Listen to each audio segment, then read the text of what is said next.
Oração da paz. Senhor, fazei-me instrumento de vossa paz. Onde houver ódio, que eu leve o amor. Onde houver ofensa, que eu leve o perdão. Onde houver discórdia, que eu leve a união. Onde houver dúvida, que eu leve a fé. Onde houver erro, que eu leve a verdade. Onde houver desespero, que eu leve a esperança. Onde houver tristeza, que eu leve a alegria. Onde houver trevas, que eu leve a luz. Ó Mestre, fazei que eu procure mais consolar que ser consolado, compreender que ser compreendido, amar que ser amado, pois é dando que se recebe, é perdoando que se é perdoado, e é morrendo que se vive para a vida eterna. Amém.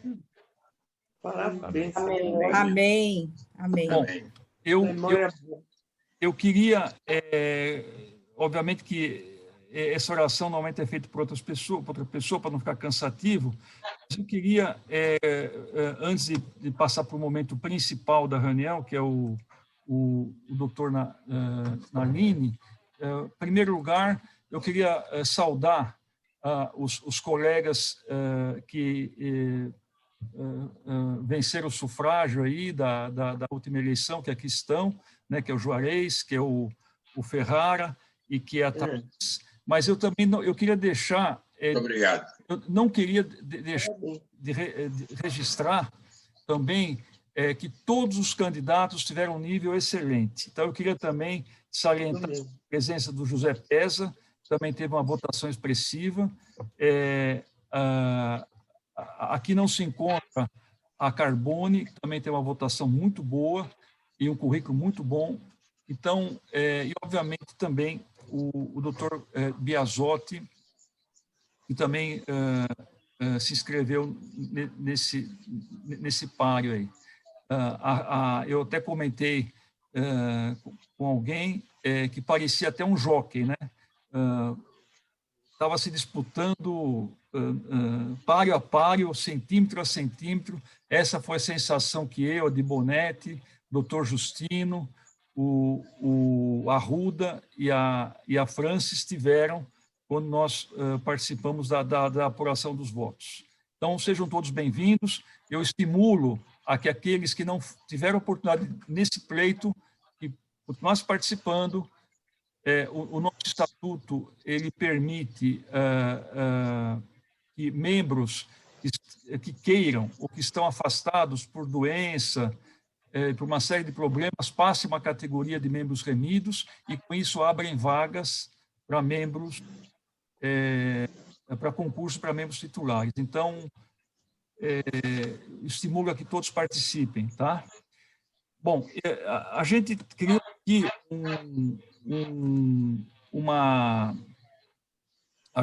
aqui algo que nós chamamos de minuto acadêmico, e nesse minuto acadêmico a gente faz aqui algumas considerações, basicamente sobre a história da Academia Cristã de Letras, né? Deixa eu ver se eu consigo compartilhar com vocês. Vocês estão vendo a tela, pessoal? Estão vendo, né? Agora sim. Estou vendo. Tá, então, rapidinho. A gente acha que nós intitulamos esse pequeno momento Só se ama aquilo que se conhece, né? Nós não podemos amar nada se nós não conhecermos. E eu acho que a Academia Cristã de Letras, embora tenha já mais de 50 anos, talvez ela seja desconhecida por muitas pessoas, inclusive os próprios acadêmicos, a sua trajetória. E esses pequenos minutos aqui que a gente introduz aqui é exatamente para tentar resgatar um pouquinho da história. Hoje nós vamos falar um pouquinho sobre as insígnias acadêmicas da Academia Cristã de Letras.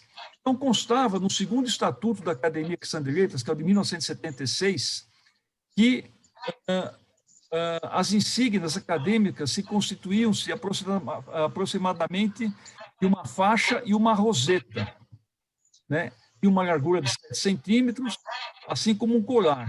E tinham as cores amarelo e vermelho. A cor amarela simbolizava a intelectualidade e a cor vermelha iria simbolizar o enlevo espiritual. E essa faixa terminava numa roseta que é essa que vocês estão vendo aqui embaixo, aqui tem um close dessa roseta, que o acadêmico colocava nos momentos solenes e também quando ele era empossado na Academia Cristã de Letras. E também nesse estatuto foi previsto que pudesse se adotar uma medalha em substituição a essa faixa com essa roseta. Então, vejam, essa aqui é uma fotografia muito antiga da Academia Cristã de Letras, e foi exatamente na posse do Eurico Branco Ribeiro, que é esse aqui que aparece à esquerda aqui. Eurico Branco Ribeiro foi um grande cirurgião, um grande médico. Ele também ele foi presidente da Academia de Medicina de São Paulo, pertenceu à Academia de Letras e também à Academia Paulista de Letras. Nesse momento ele estava sendo empossado, né? Vejam que o pessoal tomava posse numa estica antigamente, todo mundo de smoking. E o Eurico, nessa foto aqui, é o único que está sem a faixa acadêmica. O que está ao meio é o grande presidente Alcindo Brito, né? Aqui talvez vocês não consigam ver, mas ele está com a faixa. E o da direita é o escritor que é o seu Amazonas, que foi quem saudou o Eurico Branco Ribeiro, que também está com a faixa. Aqui, ó, dá para ver um pouquinho a faixa dele aqui. Bom, esse daqui dá para ver bem a posse. Esse senhor aqui no meio, todos eles de smoking e aqui um de Clergyman, esse aqui é o único que está sem a faixa acadêmica, porque ele estava sendo introduzido no recinto para a sua posse. Então, ele foi conduzido por 3 acadêmicos, como só ia acontecer nas cerimônias presenciais, e esse aqui da direita é o grande padre Hélio Viotti. Padre Viotti. Foi um grande historiador que pertenceu também à Academia Paulista de História. À esquerda eu não reconheci quem é, e nessa fotografia que nós estamos vendo aqui à direita, já o meu antecessor, que é o Tácito Remy de Macedo Van Langendonck, já com a faixa acadêmica, uma vez que ele tomou posse, e aqui na sua mão esquerda, em cima da roseta acadêmica. Aqui é uma foto em branco e preto da posse do Tácito, né? E a gente está vendo aqui o Geraldo Dutra, esse primeiro à esquerda, esse segundo aqui à esquerda é o Pedro Brasil Bandeck, aqui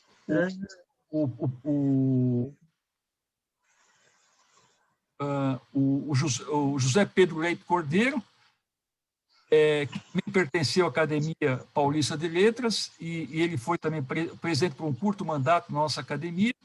O Tácito Remy, nessa posição, ao centro, Alcindo Brito, e à sua esquerda tem, respectivamente, o Adérito Calado e o Hélio Falck. O Hélio Falck, eu tive o privilégio de conhecê-lo em vida.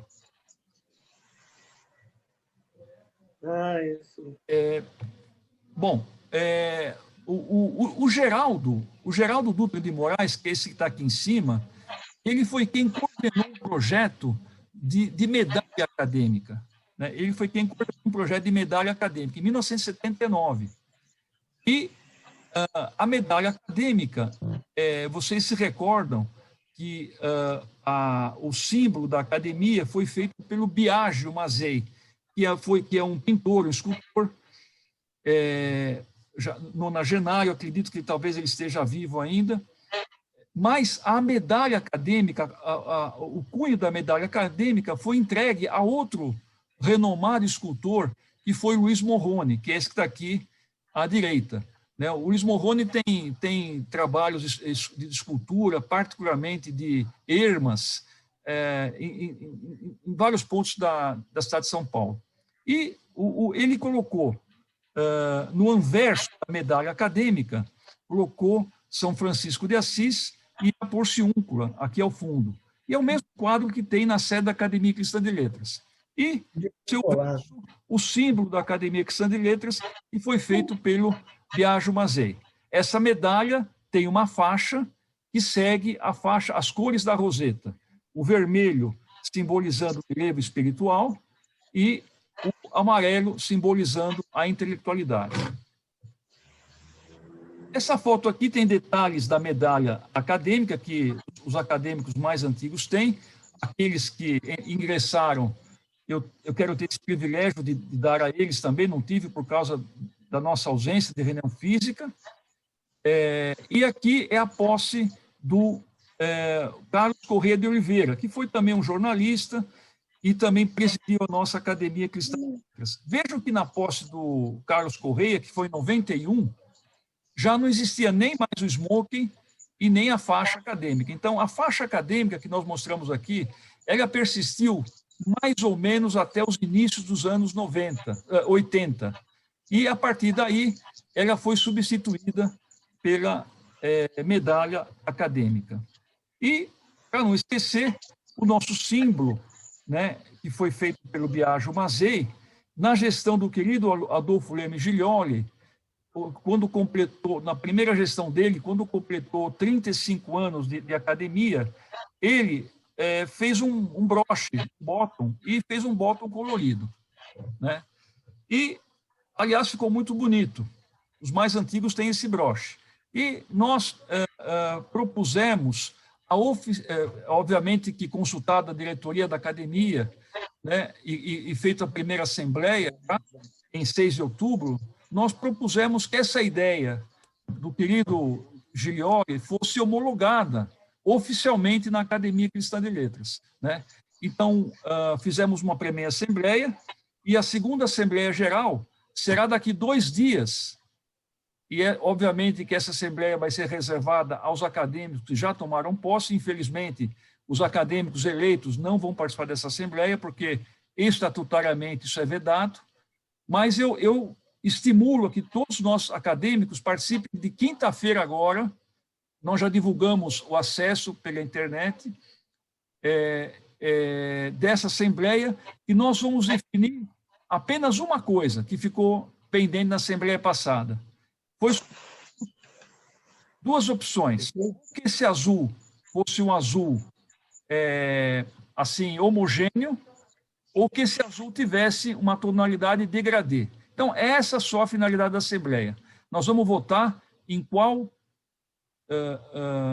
símbolo os acadêmicos vão querer. Então, por favor, quinta-feira que vem, não vai ser às 16, vai ser às 17 horas, 5 da tarde.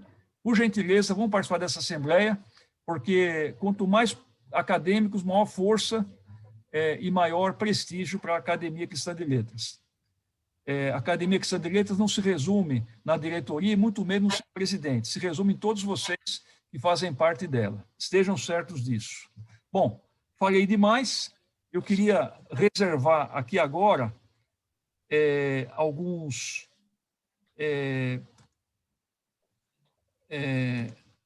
minutos para apresentar o nosso querido palestrante, o doutor Nalini. Permito-me tecer algumas palavras sobre o doutor Nalini, que é uma pessoa extremamente conhecida no nosso meio, mas eu acho que por motivo de honra, eu acho que vale a pena a gente falar alguma coisinha sobre ele. O doutor Nalini, ele é do interior, ele é jundiaiense, e, como todos sabem, ele se bacharelou em Direito, e foi na PUC de Campinas que ele se formou em 1971. Mas ele não parou aí, não. Ele se pós-graduou em nível de mestrado e doutorado em Direito Constitucional na Universidade de São Paulo. Ele atuou como secretário da Prefeitura de Jundiaí durante uns 3 anos. Depois ele também atuou durante outros 3 anos como promotor de justiça do Ministério Público. E aí, em 76, ele ingressou na magistratura, onde fez a sua carreira e onde se projetou nacionalmente. Ele foi juiz de direito em Barretos, Monte Azul Paulista, Itu, na própria Jundiaí e também em São Paulo. Em 93, ele foi promovido a juiz do Tribunal de Alçada Criminal. Em 2004, a desembargador do Tribunal de Justiça de São Paulo. E, nesse tribunal, ele também, em 2012 e 2013, ele acumulou a função, ele desempenhou a função de corregedor-geral da Justiça do Estado de São Paulo. E teve a condição de presidente, a condição honrosa de presidente da Justiça de São Paulo. E nessa função ele se aposentou. Paralelamente à sua vida da magistratura, o doutor Nalini também lecionou em diversas faculdades, faculdades de Direito, faculdades de Educação Física e de Engenharia. E também, como todos sabemos, desempenhou a função de secretário da Educação do Estado de São Paulo.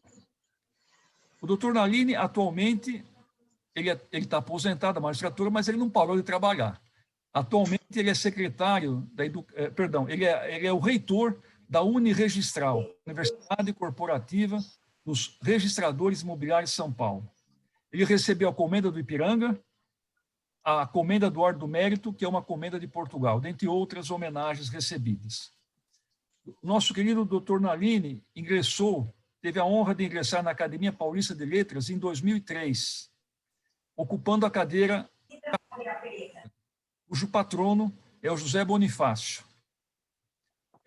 Curiosamente, o doutor Nalini, nessa cadeira 40, ele sucede a um grande médico, a um outro grande médico, um grande historiador da medicina brasileira, que foi Duílio Crispim Farina.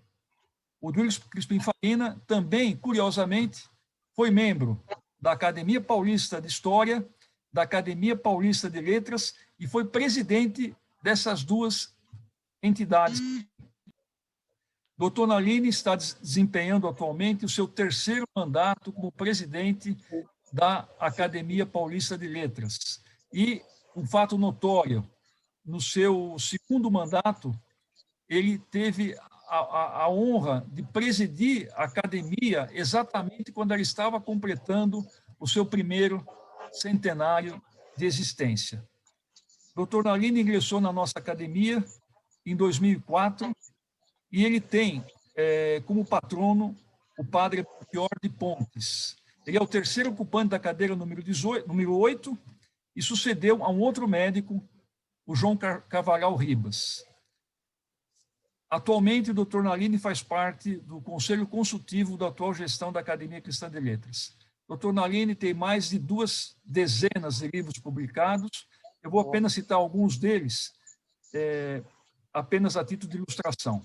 O Juiz e o Acesso à Justiça, Constituição e Estado Democrático, Ética Geral e Processual, Ética e Justiça, O Futuro das Profissões Jurídicas, Formação Jurídica, Ética da Magistratura, Dimensões do Direito Contemporâneo, esse aqui em coautoria com o Dr. Ives Ganda da Silva Martins, A Rebelião da Toga, Filosofia e Ética Jurídica, Juízes Doutrinadores, 100 anos da Academia Paulista de Letras, este aqui em coautoria com Márcio Scavone, Ética Ambiental, Ética para um Judiciário Transformador, Por que a Filosofia, Regularização Fundiária, Educação, uma questão de justiça, entre tantos outros.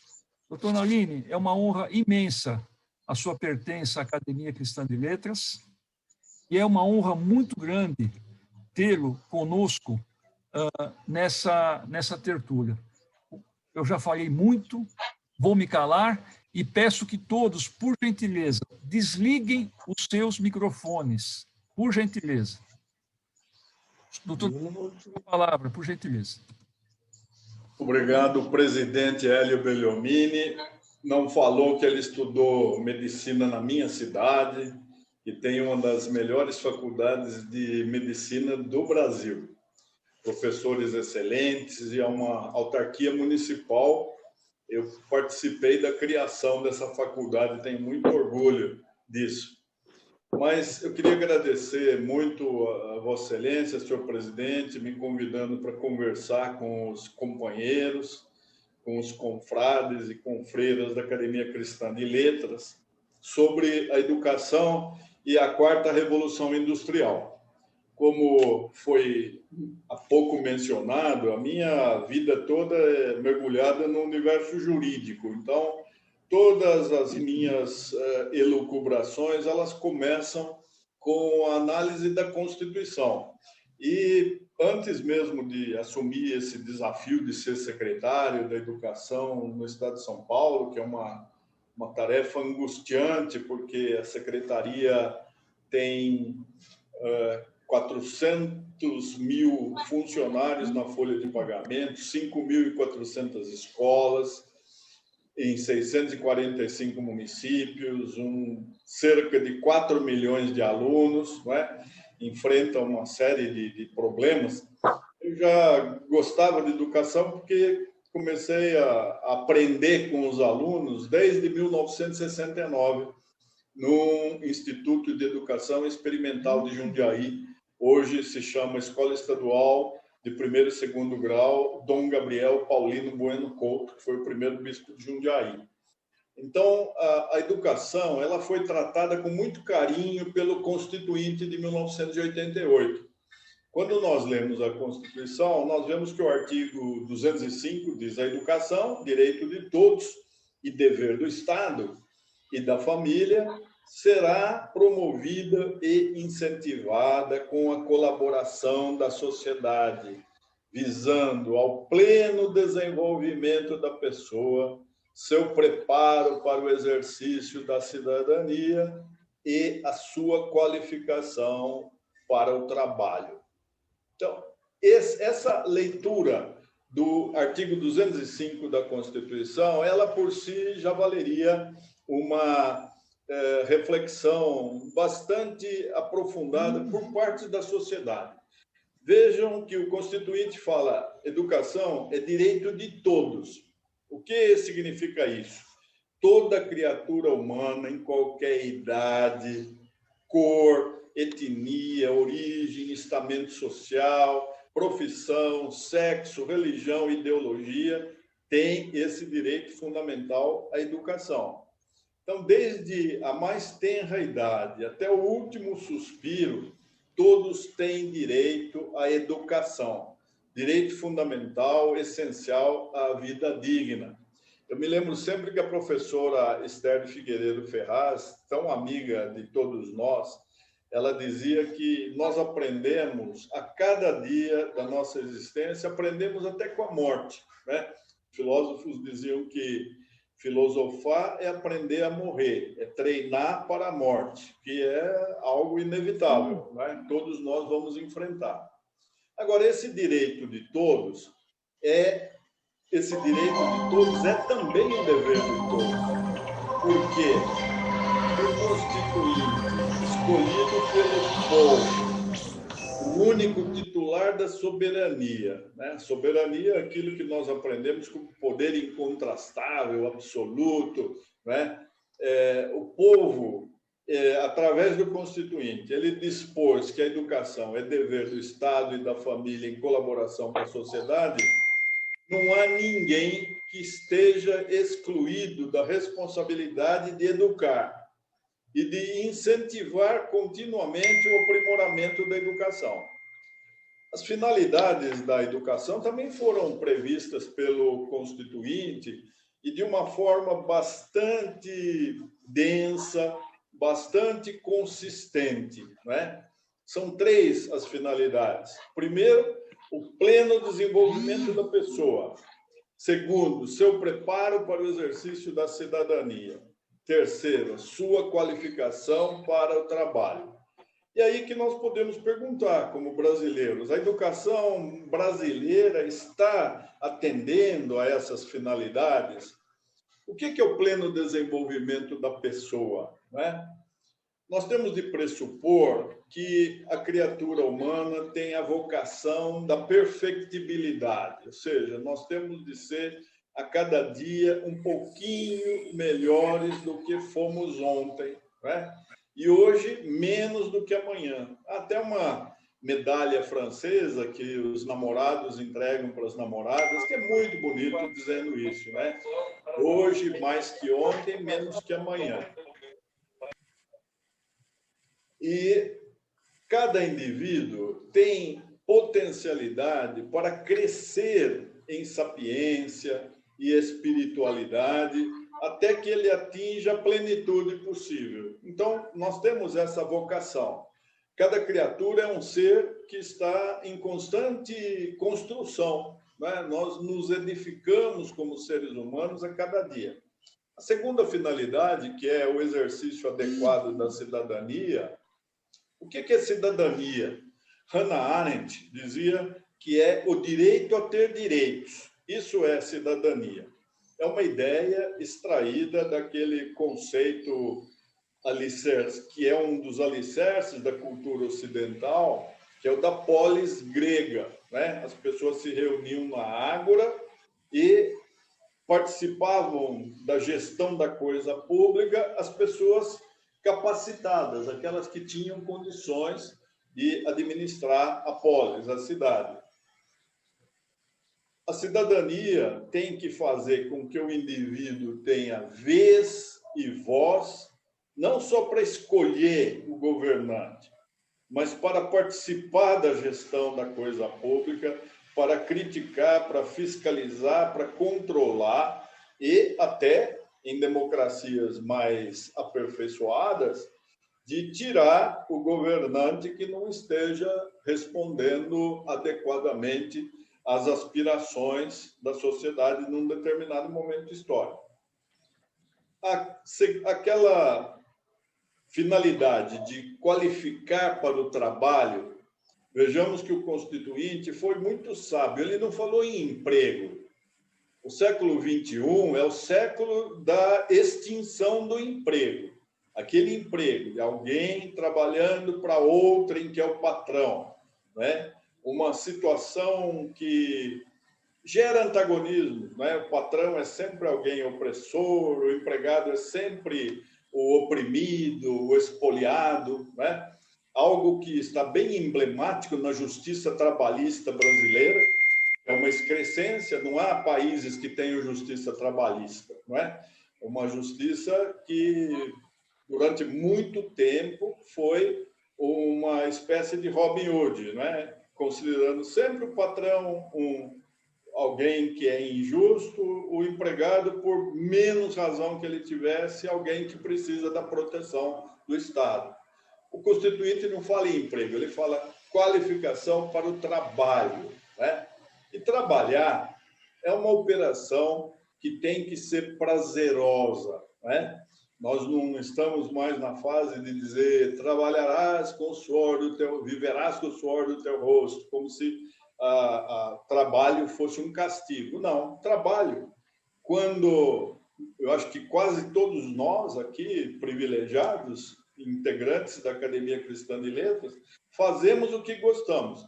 E quando nós fazemos aquilo que gostamos, o trabalho é um prazer, não é? É fácil alcançar a felicidade no trabalho, porque quando se escolhe bem a vocação. E a educação, ela tem essa missão também, né? Qualificar para o trabalho. E como é que anda a educação brasileira? Ela não atende, ao menos integralmente, a essas três finalidades. Ela foi preordenada pelo povo através do Constituinte, nesse pacto, né? A Constituição da República, a Constituição Cidadã, de 5 de outubro de 88, é um pacto político, é um pacto econômico, é um pacto histórico, sociológico, antropológico e até jurídico, né? É um documento jurídico, mas não só jurídico. O que é que nós temos? E isso eu vou plagiar o Cortella, que ele fala sempre isso. Nós temos edifícios escolares do século XIX, docentes do século XX e alunos do século XXI. Então, há um descompasso na educação que ficou extremamente escancarado com a imersão do mundo na realidade irreversível da quarta revolução industrial. O planeta já vivenciou 3 outras revoluções industriais. Só que essa quarta, ela tem 3 características primordiais que a distinguem das anteriores. A velocidade, ao contrário das outras 3, a quarta revolução evolui num ritmo exponencial e não linear. Segundo, a amplitude e profundidade. Tem a revolução digital como base e combina várias tecnologias, levando a mudanças de paradigma sem precedentes. Todos nós percebemos isso. Nós estamos fazendo uma sessão virtual, cada um em seu espaço, e estamos nos comunicando, estamos nos ouvindo, estamos nos fazendo entender, não é? Por quê? Quarta revolução industrial. Terceira, o impacto sistêmico da quarta revolução industrial. Ela significa a transformação de sistemas inteiros entre países e dentro dos países, empresas, indústrias, escola, toda a sociedade. Tudo mudou através das funcionalidades permitidas pela combinação, pela tecnologia híbrida. Uma vai se vinculando à outra e nós sabemos que o mundo nunca mais será o mesmo. Por isso é que é urgente repensar a vida, não só a escola. Os detentores da lucidez neste século XXI, e há muitos pensadores que estão preocupados em mostrar para o mundo que o mundo precisa se converter, né? O mundo precisa de uma conversão. E eu acho que a pandemia foi um momento muito importante para que nós pudéssemos refletir, para que nós pudéssemos nos aperceber daquilo que é essencial e daquilo que é acidental. O que é que a pandemia nos trouxe? Não é? A prova de que nós não precisamos de tanta coisa para subsistir, para sobreviver. Não é? E estão sobrevivendo aqueles que conseguem fugir a esse vírus misterioso, não é? Que primeiro pegou os velhinhos, depois pegou aqueles com comorbidade, depois começou a pegar qualquer um, e que ninguém sabe exatamente quando é que ele vai embora, se é que vai, né? Então, os pensadores, eles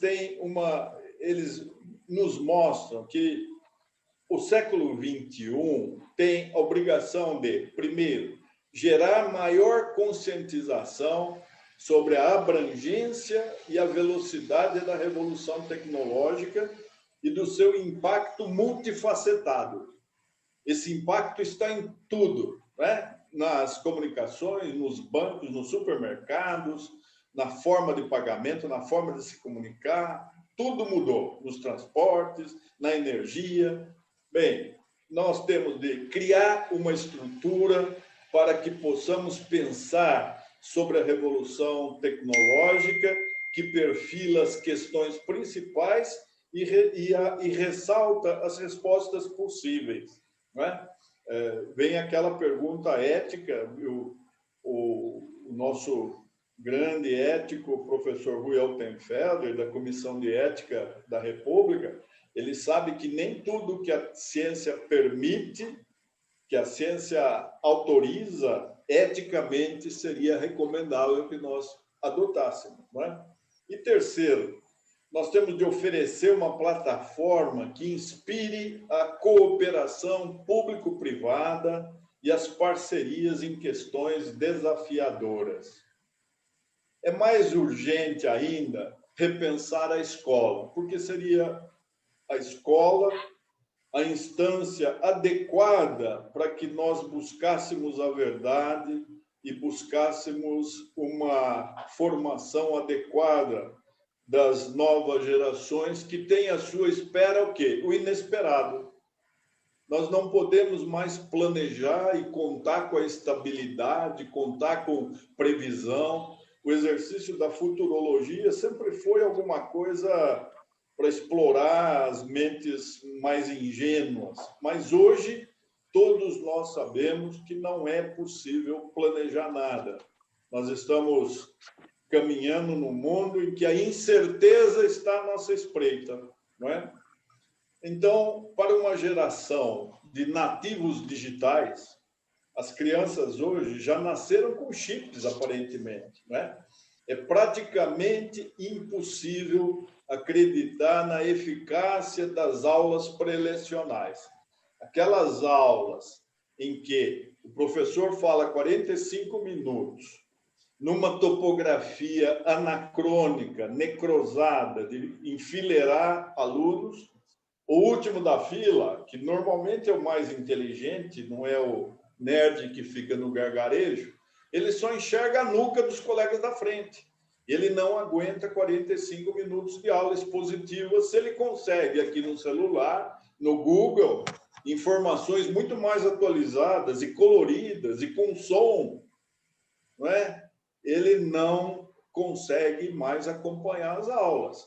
As crianças de tenra idade ainda permanecem ali à base da disciplina, do grito, da chamada de atenção, mas a juventude, o que ela faz? Ela pratica o exercício da evasão. O ensino médio é o que tem a maior evasão na escola, principalmente na escola pública.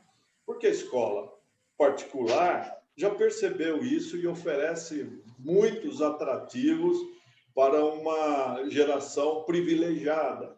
É por isso que a vinda de escolas que são nichos de excelência aqui para São Paulo, essa vinda vai aprofundar o fosso que separa os muito ricos daqueles invisíveis, dos excluídos, dos despossuídos, que não têm nada por si. É uma coisa extremamente perigosa.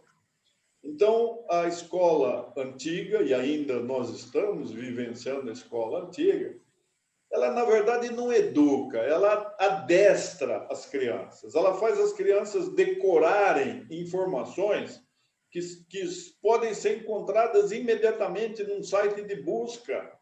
Então, não faz sentido decorar, por exemplo, afluentes do Rio Amazonas, os coletivos, ou então fazer análises sintáticas, gramaticais que fazem com que a criança abandone a leitura e ache a leitura um castigo. Qualquer livro depois vai lembrar de análise sintática, gramatical, e isso assusta em lugar de favorecer a formação de um país de leitores, como já se prometeu, né? Então, nós estamos verificando que esse descompasso, né, faz com que a evasão se aprofunde no ensino médio. O governo considera a educação um custo extremamente elevado, não é?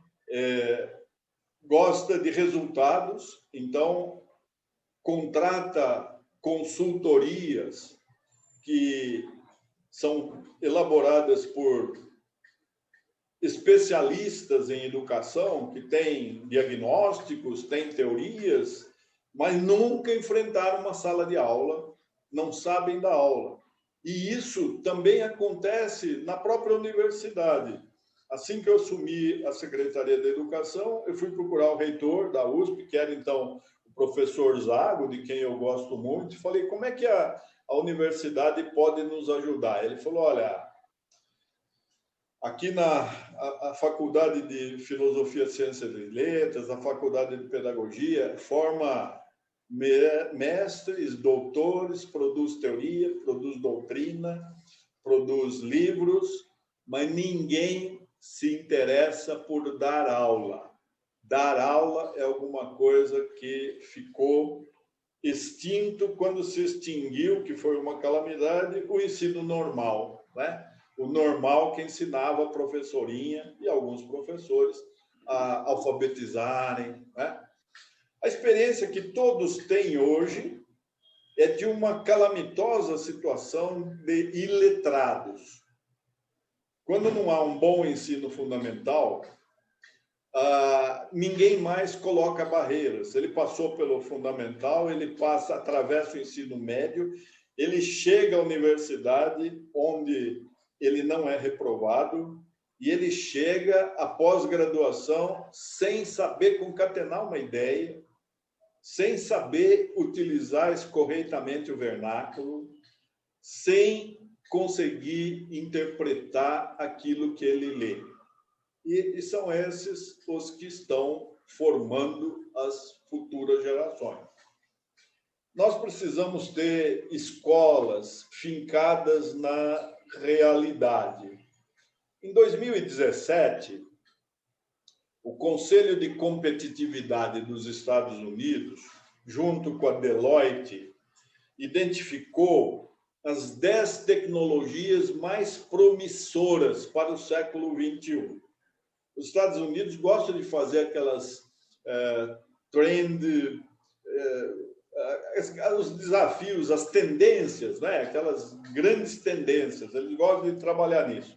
E essas 10 tecnologias seriam análise preditiva, produtos conectados e inteligentes, fábricas inteligentes, materiais avançados, design digital, simulação e integração, computação de alto desempenho, robótica avançada, manufatura aditiva, open source design, input direto do cliente e realidade aumentada. Quantas escolas os senhores conhecem que estão cuidando disso? Quantos os cursos que estão sendo oferecidos para essa geração desempregada? São 14 milhões, contando apenas aqueles que estão procurando emprego, porque há milhões que já não estão procurando, há milhões subempregados, e a pandemia escancarou os invisíveis, que nós nem sabíamos que existiam. Gente que está de manhã procurando que vai almoçar, e que passa a tarde pensando no almoço do dia seguinte, porque já eliminou o jantar. Essa é a nossa situação, vivendo um paradoxo aqui de uma capital que tem a riqueza mais escandalosa, convivendo geograficamente próxima à miséria mais abominável, não é? Então, quase nenhuma escola brasileira está pensando na quarta revolução industrial. Daí a iniciativa da educação corporativa. As empresas perceberam que não podem recrutar os seus quadros de uma escola em estágio pré-falimentar. Então, elas precisam formando o seu pessoal necessário, né? O mercado exige profissões que não estão no cardápio da escola tradicional. E nós precisamos mudar essa equação, levar a sério a quarta revolução industrial. Como é que nós levaríamos a sério a quarta revolução industrial? Eu costumo dizer, e é considerado quase uma heresia, a educação é algo muito sério para ser deixado na mão de governo. Governo só pensa em reeleição. Essa é uma outra calamidade nacional. Nós estamos vivenciando isso. Entra no primeiro dia do primeiro mandato, já começa a pensar na reeleição, né? Então, isso compromete qualquer política pública, porque tudo se faz pensando na manutenção do poder. E a escola exige um investimento a longo prazo, né?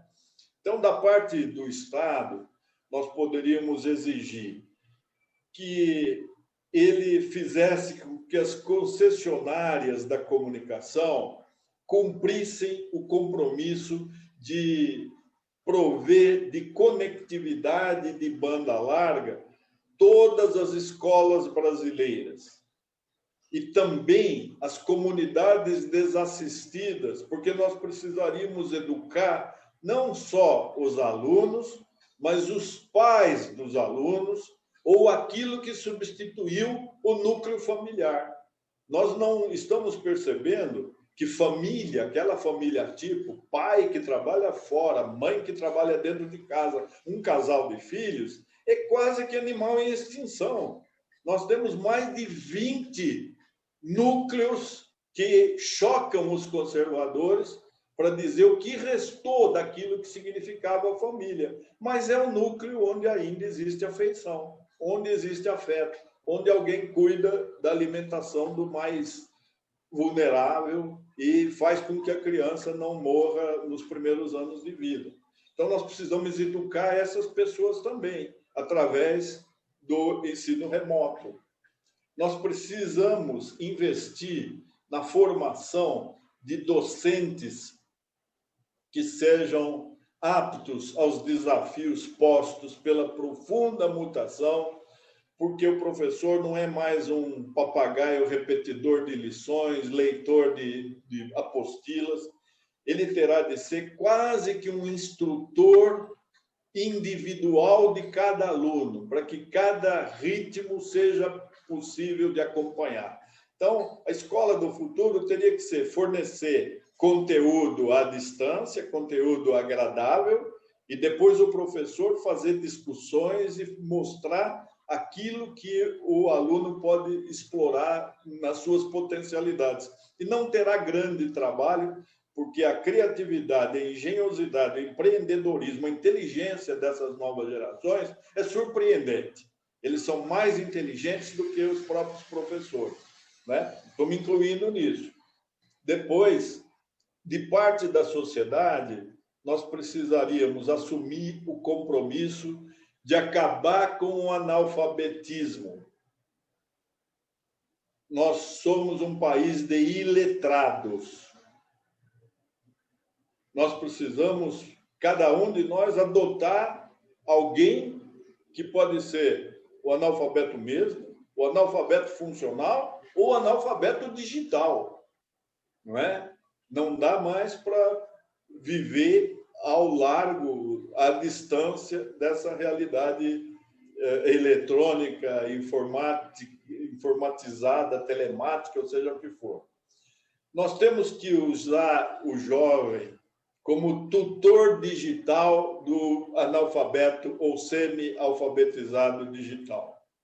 Nós temos que fazer com que todas as empresas, inclusive principalmente as startups, se aproximem das escolas e propiciem ao alunado um contato com a realidade da indústria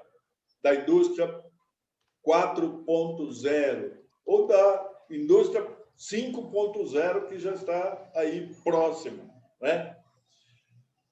Nós precisamos pensar que o Brasil hoje é um país muito diferente, talvez nós não tenhamos nos dado conta disso. Nós temos 270 milhões de mobiles, ou seja, de smartphones, de notebooks, de tablets, de computadores pessoais, para uma população de 212 milhões. Ou seja, há pessoas que têm vários. Eu estou aqui falando com o meu computador pessoal, estou aqui com anotações no meu notebook e ao meu lado está o celular. Então, isso passou a fazer parte da nossa rotina. Esse país, não é? Convive com milhões de invisíveis, aqueles que nós mencionamos, sem teto, sem educação, sem saúde, sem trabalho e sem perspectiva, que é o pior. Nós estamos estragando a melhor juventude brasileira, porque o jovem imbecil, ele acredita no aprendizado, em ganhar meio salário mínimo, em obedecer ordens de patrões bastante austeros, severos, enquanto que o jovem inteligente vai para o tráfico, que entrega o que a sociedade não entrega, a sociedade ilícita não entrega nada para ele. Cansei de pregar para os meus colegas juízes criminais. Nós temos a terceira população carcerária do mundo. Terceira, nós prendemos mal, porque nós prendemos os mais inteligentes. Estamos só fornecendo mão de obra qualificada para as facções, que já controlam presídios, controlam o transporte de aluno, controlam edificações, estão tão entranhados que nós, aparentemente, fazemos de conta que não percebemos. Ou será que não é estranho que nós tenhamos quase 300 mil presos em São Paulo e não há uma rebelião? Quem é que está tomando conta das prisões? né? E nós, passando por sociedade, olha, nós somos a elite, né? E não é comigo isso é coisa do governo. Nós estamos imersos, queiramos ou não, no mundo digital. E ele nunca mais vai voltar a ser como era, né? Então, uma tarefa a cada brasileiro que tem consciência, né? Nós estamos num momento de repensar uma promessa que um menino pobre, nascido numa estrebaria, porque seus pais estavam obedecendo a ordem de recenseamento e tiveram que ir ao lugar em que nasceram, as promessas que ele trouxe, não é, de que nós precisamos reedificar o nosso convívio à luz de solidariedade, fraternidade, né? E lembrar que a educação é aquilo que redime, é aquilo que faz com que as pessoas desabrochem, e ninguém ensina ninguém. Nós todos aprendemos juntos. Eu acho que essas observações muito despretensiosas de quem teve a angústia de verificar as entranhas da educação pública estadual de São Paulo, o maior estado da federação, e desde então é alguém inconformado e resignado e que só fica pensando em como assegurar um Brasil um pouquinho melhor, um pouquinho menos negacionista, um pouquinho menos ignorante, um pouquinho menos violento, irado, que semeia ódio, do que aquele que nós estamos. Eu acredito que com pessoas tão qualificadas como os integrantes da Academia Cristã de Letras, que tem um compromisso muito maior, porque cristã significa aderir ao ensinamento de Cristo, né? E é o momento de nós lembrarmos dos primeiros cristãos. Como é que eles eram identificados? Vede como se amam. Exatamente aquilo que não existe ou parece não existir no Brasil de hoje. É um lado gritando com o outro lado semeando fake news para o primeiro lado, e todos procurando cuidar do seu próprio umbigo. Vamos cuidar da educação, que ela é a chave para resolver todos os problemas brasileiros, sem exceção. Perdão pelos excessos, mas eu não tenho dono, não tenho monopólio da verdade, não sou dono da verdade, sou aprendiz e gostaria de ouvir que o quadro não é assim. Por favor, eu sou fácil de ser convencido, não sou teimoso.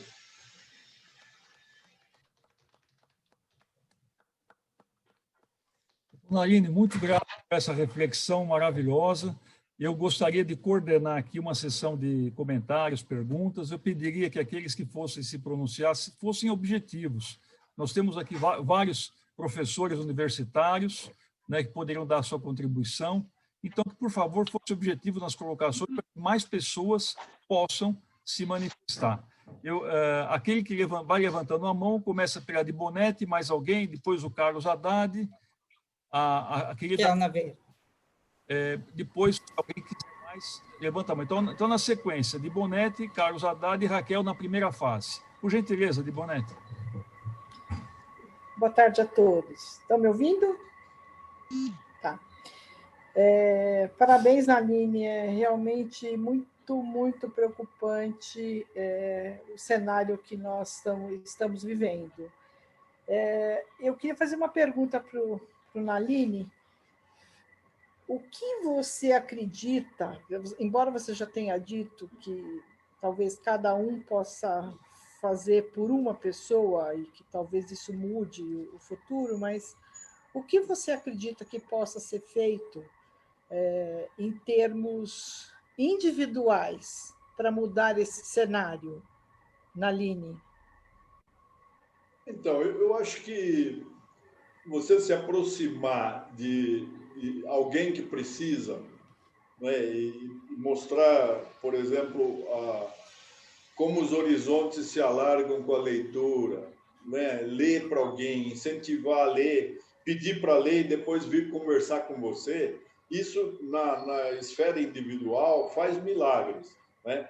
Eu visitei escolas periféricas em que a mera presença do secretário da Educação, que nunca tinha ido àquela escolinha, fazia com que todas as crianças viessem ali rodear, palpar, queriam, posso dar um abraço? Pode. As crianças são muito carentes, né?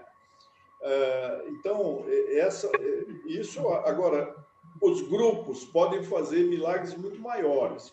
Na secretaria, um projeto que eu fiquei muito feliz foi a adoção afetiva. Eu pedia para que houvesse uma aproximação afetiva de uma empresa, de um clube, de uma igreja, qualquer... A PM, a maçonaria, o escotismo, os consulados. Nós conseguimos 1.300 adoções afetivas, algumas maravilhosas, mudaram o interior da escola, o clima da escola. A escola ficou, né, mais amistosa, as pessoas começaram a sentir pertencimento, a ter orgulho, como nós tivemos na minha época. Eu tinha orgulho da minha escola, eu ia fim de semana para a minha escola, ia à biblioteca estudar. Hoje, nós conseguimos fazer, ninguém prestou muita atenção, mas o ano passado, naquela escola Raul Brasil, ex-alunos foram lá para matar colegas e professores. Como é que nós transformamos a escola num lugar de ódio, um lugar em que as pessoas vão para se vingar? O que aconteceu? Foi culpa da sociedade, né? Obrigada, Naline. Carlos Haddad, habilite seu microfone, por gentileza. Doutor Naline, é um privilégio poder fazer uma pergunta para o senhor, com muita saudade de abraçá-lo pessoalmente. Eu ia fazer uma pergunta justamente da escola Raul Brasil. O senhor escreveu um artigo no Estadão, poderia ter sido diferente, né? E fala sobre justamente o sistemático abandono do investimento em afetividade e em cultivo da empatia, em paciência para ouvir e para dialogar, etc.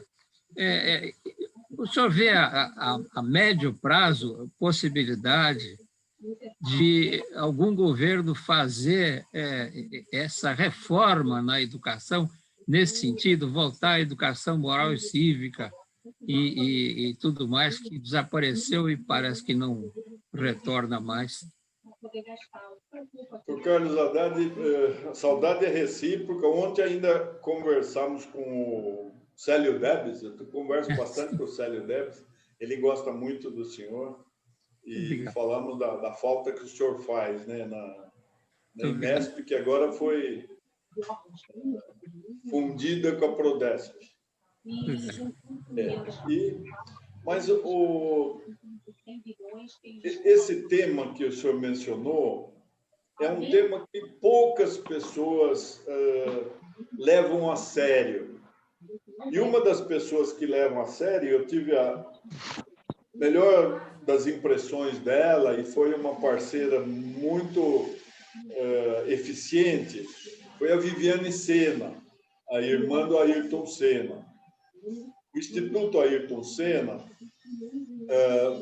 foca o abandono das competências ou habilidades socioemocionais. Nós fizemos uma escola baseada só no treino cognitivo, na memorização, e não queremos saber se o aluno está com angústia, está com um problema na casa dele, ou se ele está infeliz. Então, isso que eu mencionei aí, empatia, compaixão, capacidade de comunicação, habilidade para aceitar diferenças, não é? Essas competências são muito mais importantes do que ficar passando conteúdo. Eu não vejo hoje assim perspectiva de governo pensar numa educação como deveria ser, porque a educação, os chineses falavam bem, você quer fazer um planejamento eficaz, você tem que começar 100 anos antes do aluno nascer, né? E aqui o governo quer resposta imediata, então ele quer pressionar as escolas para fazerem avaliações, para ir bem no IDEB, para passar na federação como se fosse um grande... E vai num atropelo. Um atropelo que causa muitas vítimas. Eu fui testemunha disso. Eu comecei a verificar que tem vários microfones ligados aí, está atrapalhando. O que será que é? Hélio, você não consegue desligar? Eu vou tentar. Porque está uma conversa paralela atrapalhando. O senhor tem razão. É. Mas então, Carlos, eu comecei a verificar na Secretaria da Educação o crescimento exagerado do número de autistas. Eu falei, mas será que é uma epidemia de autismo? E sabe o que era? As escolas, pensando em ganhar bônus, elas faziam uma seleção muito rigorosa. Aluno com um pouquinho de dificuldade já era rotulado, diagnosticado como autista. E ia para uma instituição particular, pagos pela Secretaria da Educação, e era aluno que, com um pouquinho de acompanhamento por parte de um professor paciente, ele acompanharia os demais. Então, vejam como uma ideia saudável, que é a do bônus, ela se transforma numa guilhotina do diferente, né? E uma coisa terrível essa. Depois há uma professora chamada Rosana Ribeiro que desenvolveu um método de recuperação e ela mostrou que eram ritmos diferentes. As crianças não são padronizadas, não é possível querer padronizar, né? Mas a solução que a política dá para a educação estatal é criar mais disciplinas. Então, não adianta, nós estamos na rabeira do PISA, que é a avaliação trienal entre mais de 70 países, nós somos 69, 68, nós estamos na rabeira. O nosso aluno não sabe ler, não sabe fazer as operações aritméticas básicas e não tem a menor noção de ciências. Porque a ciência é uma aula que deveria ser num laboratório ou ao ar livre, uma experiência concreta, que as crianças ficariam até felizes. Não, é leitura de ciência. Como é que você vai ler sobre ciência e querer que alguém aprenda assim? Muito obrigado pela sua... Muito obrigado. Meu respeito e admiração pelo senhor, como sempre. Muito obrigado. Então, Cecília, primeiro a Raquel Naveira, depois você, por gentileza. Raquel? Doutor Nalini, foi um prazer ouvi-lo, impactante pensarmos nesse inesperado que nos aguarda agora com essa quarta revolução industrial. Eu me lembrei muito de uma frase do Ziraldo, que ele dizia assim, e estava estampado na Bienal do Livro: ler é mais importante do que estudar. Nesse apagão cultural agora da pandemia, eu fiquei pensando que tempo bom seria para a leitura, para que os jovens, as crianças lessem muito com seus pais, lessem como eu na infância, balançando na rede, lendo aquelas coleções todas do Monteiro Lobato, Andres, em Mil e Uma Noites. Parecia que o mundo não existia, com os problemas depois quando a gente cresce, os bancos, os supermercados e outras coisas, era só leitura. Que coisa maravilhosa! E seria um momento agora de aproveitamento se as escolas introduzissem muita leitura nesse período. Mas eu gostaria que o senhor falasse um pouquinho mais, esclarecesse, sobre a aproximação que o senhor fala das empresas com as escolas. No caso, seria uma qualificação profissional, seria um apoio às escolas, seria uma visão empresarial para os alunos? O que seria essa aproximação escola-empresa? Raquel, quando nós pensamos na adoção afetiva, nós fizemos algo multiportas, ou seja, não tinha nada formalizado, nada estruturado, nada proibido, não é? Porque era o que deveria presidir essa aproximação seria o afeto. Eu vou contar para você como é que nasceu. Eu sempre tive muito respeito pelo passado, né? Sempre tentei recuperar a história, tentando não deixar esquecidos aqueles que nos antecederam, alargaram caminhos que nós pudemos percorrer. E eu acho, às vezes, o Brasil é um país desmemoriado, ou seja, eu já até escrevi assim, a tática das homenagens. A pessoa obtém um cargo, então todas as homenagens ali, saiu do cargo, ela é página virada, já não existe mais, morreu então. Se não tem filhos influentes, ninguém vai nem ao velório, né? E não é tempo de Covid, estou dizendo isso. Assisti muito isso na magistratura, que é uma coisa cruel, porque você tem que chegar. Então, quem vai ficando à beira do caminho é totalmente esquecido, né? Eu comecei a ver que as escolas de São Paulo, do município de São Paulo, eram batizadas, tinham patronímicos de pessoas ilustres e que tinham famílias ricas ainda em pleno domínio de algum setor econômico. Eu, com muita cara de pau, fui procurar e falei, olha, você tem uma escola que tem o nome da sua mãe, que está quase caindo, e tem uma escola com o nome do teu avô. Agora, para você, isso é uma quirera. Você dá uma pintura na escola, você mexer, ou você vai querer que o nome da sua mãe foi arrombada, foi vandalizada, e não sei o quê. É bonito isso, né? Não, ele mesmo, a pessoa mesmo, não ficou assustada e achou assim, que eu fui até um pouco atrevido. Mas a vice-presidente dele falou, você gosta tanto dele, cuida você disso, né? E ela começou a cuidar da escola. E aí começou a visitar a escola para ver o que precisaria e começou a se encantar falou, puxa, eu nunca tinha entrado numa escola dessa, de periferia e tal. E assim começamos a fazer uma série de contatos. Então, eu sempre dizia, não precisa nem...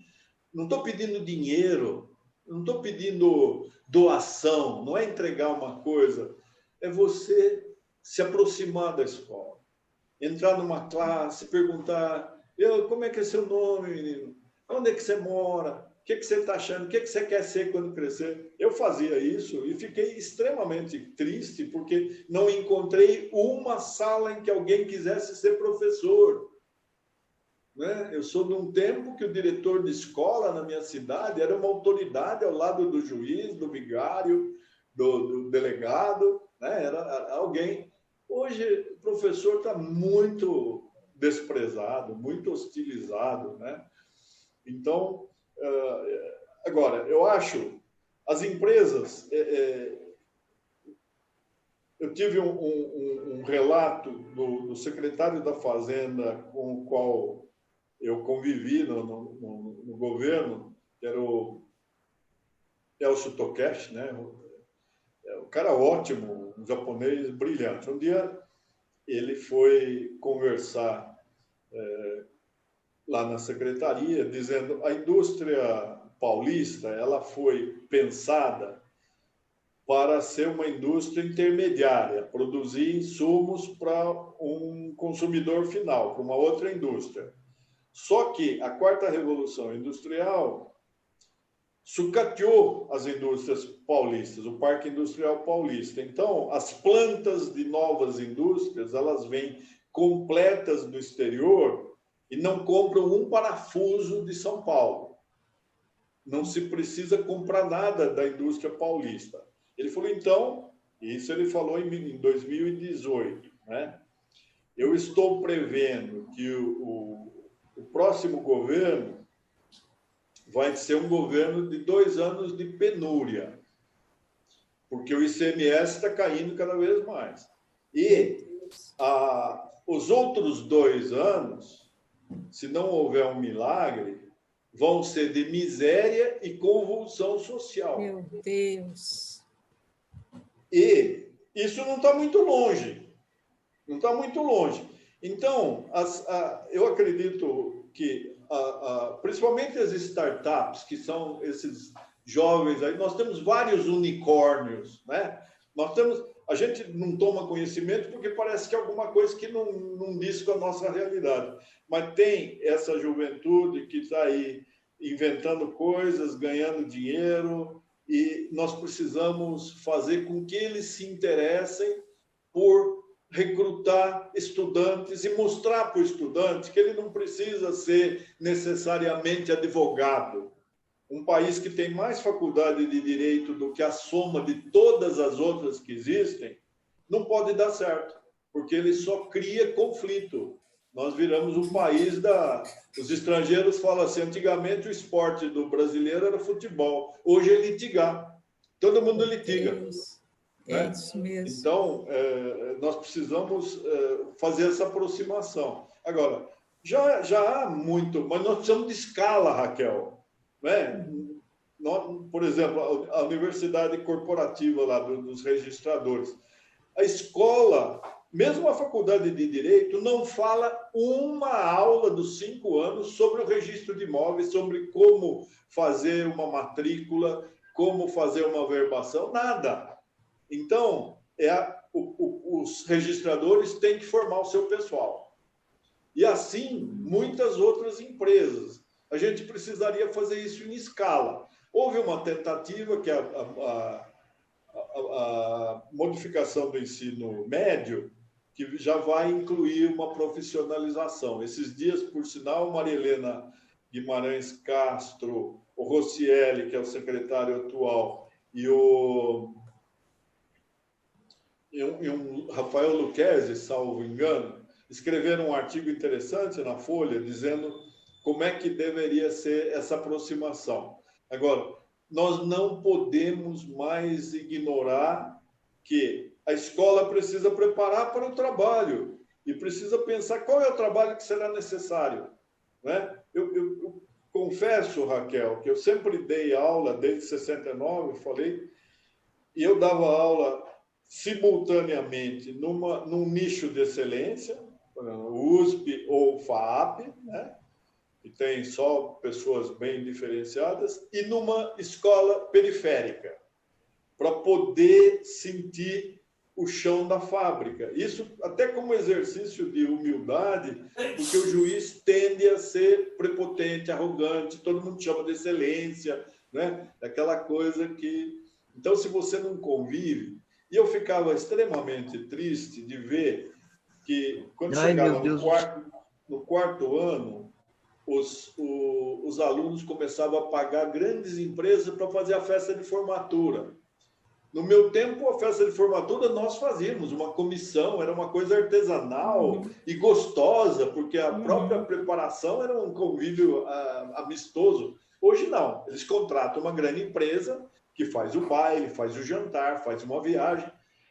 E aí, naquele dia do baile, toda aquela família, né, paramentada, arrumada, todo mundo gastou dinheiro fazendo roupa de baile e tal. E o 6º ano, que esse indivíduo que não sabe ler, não passa num concurso da ordem, não passa em concurso nenhum e vai se considerar um injustiçado. Nós estamos criando gerações de revoltados, porque completam curso de direito e não conseguem nenhum emprego. Então, nós precisamos mostrar que nobre é fazer aquilo que a sociedade precisa, né?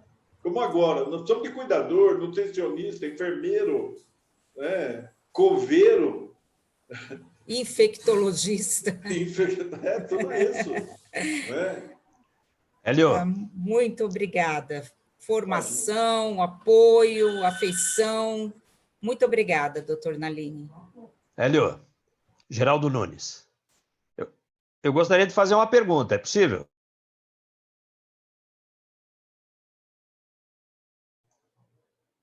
Fala, Geraldo. Hélio, seu microfone está fechado, Hélio. Geraldo, por gentileza, só um minuto. Tá. A Cecília pediu a palavra primeiro. Você pode falar, Cecília? Na sequência, você, Geraldo. Obrigado. Cecília, por gentileza, pode falar. Então, eu queria cumprimentar o doutor Nalini, que o tema é sensacional, ainda mais com a experiência que ele tem, o tempo que ele tem como secretário da Educação e com os contatos que ele fez. A gente tem que falar a verdade. É pior ainda do que eu imaginava. E eu tenho acompanhado bastante esse problema das ideologias e da falta de patriotismo que nós encontramos exatamente nas escolas, nas faculdades, entre os alunos. É uma revolta, uma reviravolta nos próprios brasileiros. Eles odeiam a pátria. A maior parte quer ver o circo pegar fogo, desculpe a minha expressão. E eu fico muito deprimida quando eu vejo que a nossa história está sendo dada de forma diferente, com novas visões diferentes daquela tradicional nossa, do nosso Brasil e nosso patriotismo. Então, eu fico pensando que nós deveríamos, ainda essas revoltas que nós vemos dentro dos próprios brasileiros, que fazem propaganda contrária ao próprio país, que levam o país para a pior apresentação possível internacional, né? Então, eu fico muito triste com todos esses problemas que eu estou vendo que estão acontecendo no país, e inclusive também analfabetismo, um pouco o caso com a língua portuguesa e falta de raciocínio das pessoas que conversam, que falam. Os valores das famílias, tudo isso está desaparecendo. Não sei até onde nós vamos parar. Então, eu gostaria de falar que o doutor Nalini tem carradas de razão e, infelizmente, solução tem que ser dada dentro da própria sociedade, que tem que encontrar líderes, né, entre as pessoas que são gradas, para que nós possamos empreender novas atitudes, novas atividades e pensar em outras formas, uma nova visão da nossa pátria, do nosso Brasil. É isso aí que eu gostaria de acrescentar. Gostei muito, viu? Mas eu fiquei muito triste. Mas, sabe, Maria Cecília, a gente precisa ter consciência de que alguma coisa os que pensam têm de fazer, né? Pelo menos mostrar indignação. Eu acho que as redes sociais, elas disseminam muito mal, mas elas servem também para coisas boas. Elas servem para a gente fazer chegar a nossa indignação, né? Agora, nem tudo está perdido. Às vezes eu posso exagerar no quadro, porque o contato com o que é ruim é muito mais chocante, né, do que o contato que é bom. Mas eu acredito muito na vocação da diretora. Normalmente é uma diretora de escola. E eu encontrei diretoras pelo interior afora, que, enfrentando a mesma situação de carência, a escola sem infraestrutura, sem recursos, professores mal remunerados, as famílias também só exigindo, na verdade, assim, se a gente pudesse fazer um diagnóstico, a família da escola pública, ela está interessada em que o Estado apanhe o aluno na porta da escola com uma condução especial, deixe dentro da porta da casa, deixe dentro da escola e que lá na escola ele tenha refeição manipulada, ele tem almoço mesmo, né? Se for o caso, ele tem café da manhã, jantar, se for o caso. Elas querem transporte e alimentação. Não estão interessados em saber se a criança está aprendendo alguma coisa ou não, né?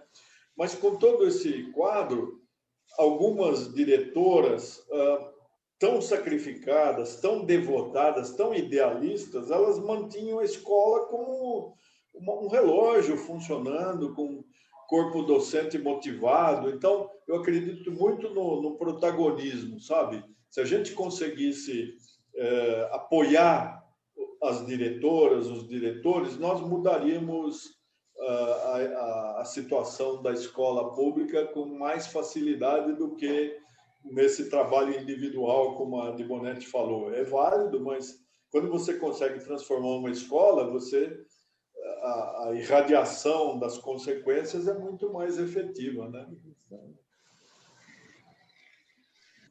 Hélio? Teu microfone está fechado. Geraldo, por gentileza. Professor Nalini, olha, eu fiquei muito feliz em ouvir a sua palestra. Nesse aspecto que o senhor tocou, de procurar os parentes daqueles que dão nomes às escolas e mostrar para eles, olha, como é que está a escola que leva o nome do seu antepassado. Achei maravilhosa essa ideia. E isso precisaria ser levado à frente por outros secretários, enfim, pelas pessoas ligadas à educação. Eu sou um estudioso da história e da memória, faço parte da Academia Paulista de História e, por isso, como convidado, eu estou aqui.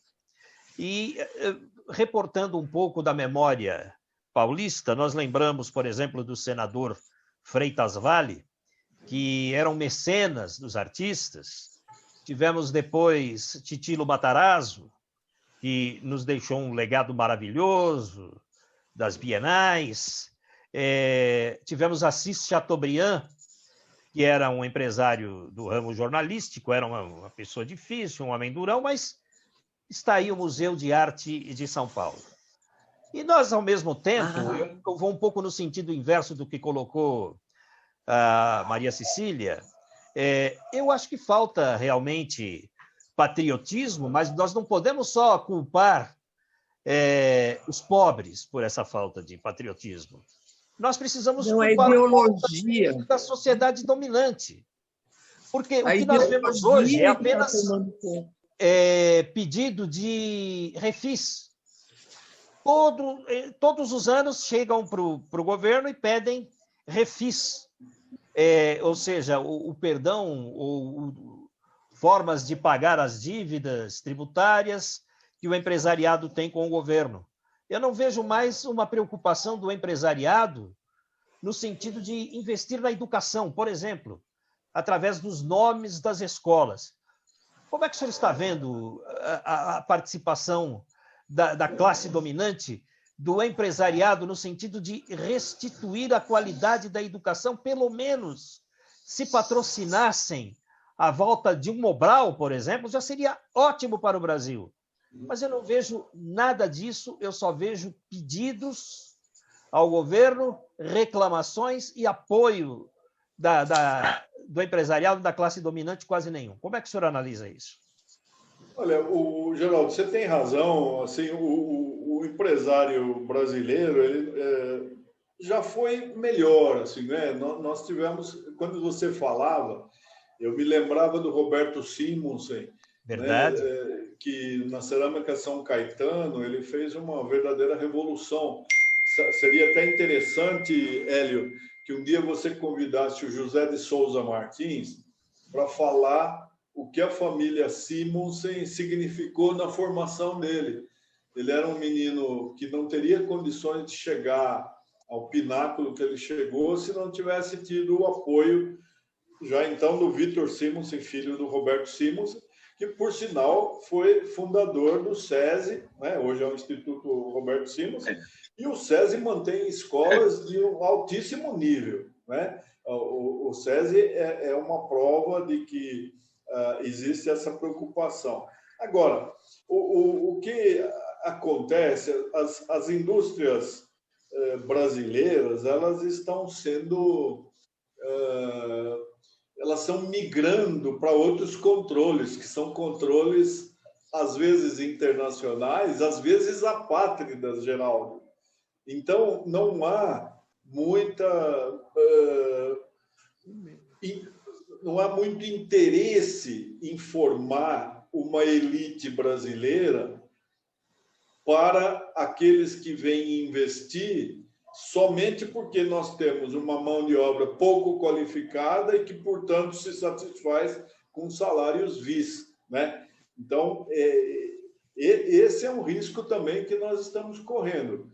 Nós temos um governo que não se alia a grupos de poder, sempre pensando na perpetuação, né,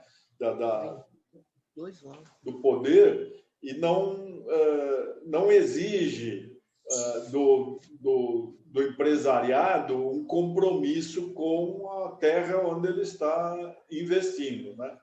Agora, isso aí é educação. Nós temos que mudar pela educação. Uma sociedade educada, né, escolarizada, ela vai lembrar o governo de que governo é servo do povo, né? Governo é servidor, não é? Nós temos uma mentalidade ainda monárquica, não é? Chegou alguém à presidência da República, é o imperador. Aliás, há um livro de um brasilianista, um livro antigo chamado Sua Majestade o Presidente do Brasil, não é? Porque o poder que tem é imenso. Embora hoje um poder pífio, porque o orçamento é todo, 94% do orçamento está vinculado. E vinculado em coisas que não fazem o Brasil progredir. O presidente da República tem discricionariedade sobre 6% do orçamento. E 6% está ficando cada vez menos quantitativamente, porque nós vamos voltar para uma recessão profunda. Pois é. Eu penso, Hélio, só um minutinho mais. Eu penso também no nosso amigo Rui Alpenfelder, que integra o Conselho de Ética da Presidência da República. Ele deve trabalhar muito, né? Porque a gente quase não vê ética nas decisões do governo. A gente pode esperar um dia aí também uma palestra do nosso amigo Rui sobre as atividades lá e como que eles tentam dominar os ímpetos do presidente, no sentido de que a gente tem uma educação melhor. Nós tínhamos um ministro da Educação que parecia que trabalhava contra a educação. Agora mudaram o ministro, mas o atual ministro ele não aparece, a gente não acompanha nenhuma novidade, nenhuma decisão dele. Só chegando notícias ruins. Hoje ainda, queda do Brasil para a 84ª posição de desenvolvimento. Estamos chegando numa situação muito difícil. E o senhor até, professor Nalini, apresentou uma previsão aí sombria de que poderemos ter ações de revolta daqui a um tempo. Queria uma análise melhor, inclusive, dessa sua perspectiva, se possível.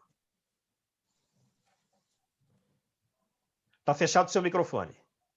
Geraldo, eu não sou assim da economia. Se eu fosse bom em matemática, eu ia fazer engenharia. Fui fazer direito porque eu só leio, só escrevo, tá? Mas essa informação, quem me deu foi o Elcio Tokeshi, que era o secretário da Fazenda do Geraldo Alckmin, no período em que eu estive lá, de 2016 a 2018. Ninguém me desmentiu de que nós estamos sucateados. Ao contrário, né, quando você vê a corrida junto ao governo para obter subsídio, para obter alguma vantagem, para perdoar alguma dívida, você mesmo falou em refil, né? Então, é algo que é sintoma de que o Elcio não estava muito errado, né? Agora, o que nós precisamos é entrar na economia da quarta revolução industrial e o povo deixar de ignorância, por exemplo, essa questão do 5G, né? Aparentemente, por ideologia, a China vai ser vetada. E aí, as empresas concessionárias vão ter que trocar toda a sua infraestrutura do 3G e de 4G, porque já é da China. Então, é uma ilusão achar que o Brasil tem soberania. Não tem soberania nenhuma. Eu tenho dito o seguinte: chuva ácida respeita a fronteira, contrabando de arma respeita a fronteira, essas ilhas de lixo PET que estão pelo mar respeitam fronteira, né? O contrabando de pessoas respeita a fronteira. Os algoritmos que mexem manipulam as nossas opiniões, respeitam soberania. Então, por que ficar arrotando soberania quando nós estamos de joelhos? É uma coisa que me deixa estupefato, inclusive com gente escolarizada, gente com pós-graduação, né? Dizendo, não, a soberania, ninguém mexe na Amazônia. Como se a Amazônia só interessasse para o Brasil. A hora que acabar a Amazônia, a Terra tende a acabar, o planeta, né? E nós pactuando com essa destruição premeditada, né? Feita. Primeiro você começa a falar que não é nada, não tem incêndio, como também não tem coronavírus, não tem Covid, é uma gripezinha, um resfriadinho, né? Não tem preconceito, né? Os pretos estão ali no topo do mundo aqui. Não existe genocídio, né? Os índios estão sendo bem tratados, né? Então, esse negacionismo, esse obscurantismo, essa ignorância vai levar o Brasil cada vez mais para o precipício. Já está no precipício, né? Como o Rubens Barbosa fala, que um ministro dos mais estupefacientes que o Brasil já teve, o ministro das Relações Exteriores, fala: é ótimo ser pária. É ser pária. Agora, com Biden, que tem outra linha, o mundo inteiro numa direção, o Brasil em outra. Você acha quais são os prognósticos? Há muito dinheiro estrangeiro que poderia vir para o Brasil. Não vem porque não acredita. Não vem porque não tem confiança. Aqui nem o passado é certo. Você revisa a história para mostrar que não foi assim que aconteceu. Então, é uma coisa muito estranha que as pessoas de bem possam se acomodar numa situação dessa, né? Muito obrigado. Nada. Bom, nós estamos aqui há cerca de 1 hora fazendo comentários. Eu acredito que ninguém mais tenha comentários a fazer. Eu só queria tentar resgatar um pouco esse clima negativista que se instalou.